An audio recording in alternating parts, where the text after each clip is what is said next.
ఇది ఆగస్ట్ 1959లో పుట్టడం అనేది జరిగిన date of birth and destiny number.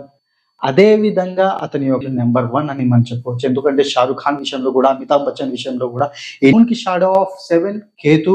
So కాబట్టి 2కు 7కి చాలా అవినాభావం ఒకప్పుడు చాలా సూపర్ డూపర్ హిట్. ఇది కూడా మనం చూసుకున్నట్లయితే ఉండవు. సో కాబట్టి ఈ విధంగా మనం చూసుకున్నాం. ఇంకొకటి, ఈ శివ యొక్క సినిమా యొక్క డైరెక్టర్ కూడా బర్త్ కూడా 16లోనే పుట్టడం అనేది జరిగింది.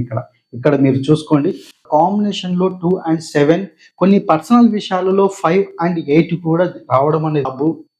తర్వాత వచ్చేసి శ్రీదేవి, ఎందుకంటే గోవిందా గోవిందా ఇలాంటి సినిమాలు శ్రీదేవి ఆఫ్ నెంబర్స్ కాంబినేషన్స్ లో చాలా హిట్లు అనేది ఇవ్వడం అనేది కూడా జరిగింది అనేది కూడా మన యొక్క నేమ్ నెంబర్ కూడా 20 మీదకి వస్తుంది. ఒకవేళ మీరు క్యాలిక్యులేట్ చేసుకున్నట్లయితే చేయండి, 20 మీదకి వస్తుంది. సో ఇలాంటివన్నీ మనం చూసుకున్నట్లయితే ఇతని యొక్క